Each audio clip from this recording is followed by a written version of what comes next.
గతంలో ఎన్నో ఎన్నికలు చూశామని ఈసారి ప్రజలు చారిత్రాత్మక తీర్పు ఇచ్చారని ఆంధ్రప్రదేశ్ రాష్ట్ర ముఖ్యమంత్రి నారా చంద్రబాబు నాయుడు అన్నారు. వెంకటేశ్వర స్వామి ఆశీస్సులతో ఘన విజయం సాధించామని చెప్పారు. కుటుంబ సమేతంగా తిరుమల శ్రీవారిని దర్శించుకున్న అనంతరం మీడియాతో ఆయన మాట్లాడారు. ప్రపంచంలో తెలుగు జాతి అత్యున్నత స్థానంలో ఉండాలని చంద్రబాబు ఆకాంక్షించారు. అలిపిరి వద్ద క్లైమోర్ మైన్స్ దాడి జరిగినప్పుడు ప్రాణాలతో బయటపడ్డారని, శ్రీ వెంకటేశ్వర స్వామి తనను కాపాడారన్నారు. రాష్ట్రానికి, తెలుగు జాతికి తాను చేయాల్సింది గుర్తించి స్వామి ప్రాణభిక్ష పెట్టారన్నారు. ఆర్థిక అసమానతలు తొలగించడమే తమ ధ్యేయమని చెప్పారు. ఆంధ్రప్రదేశ్ను పేదరికం లేని రాష్ట్రంగా మార్చాలన్నారు.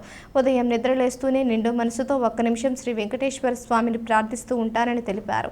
కుటుంబ వ్యవస్థ మనకు పెద్ద సంపదని, ఎనర్జీని రీఛార్జ్ చేస్తుందన్నారు. ఎన్ని కష్టాలు వచ్చినా పంచుకునే భాగస్వాములు ఉంటారని చెప్పారు. తాను జైల్లో ఉన్నప్పుడు కుటుంబ సభ్యులు అండగా నిలబడ్డారని చంద్రబాబు గుర్తు చేసుకున్నారు.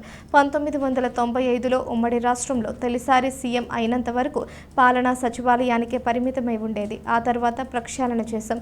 ప్రజాపాలన ప్రారంభమైంది. ప్రక్షాళన తిరుమల నుంచే ప్రారంభం కావాలి. ప్రసాదాలు, తిరుమల పరిశుభ్రతపై ప్రత్యేక దృష్టితో చర్యలు తీసుకుంటాం.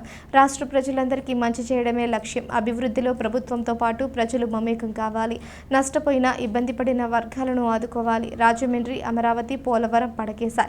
వాటిని పూర్తి చేయడమే లక్ష్యంగా పనిచేస్తాను. కక్ష సాధింపులు ఉండవు అన్నారు. స్వామిని దర్శించుకున్న అనంతరం రంగనాయకుల మండపం వద్ద చంద్రబాబు, భువనేశ్వరి, నారా లోకేష్, బ్రాహ్మణి, దేవాంశులకు వేదాశీర్వచనాలు, స్వామివారి ప్రసాదం అందజేశారు.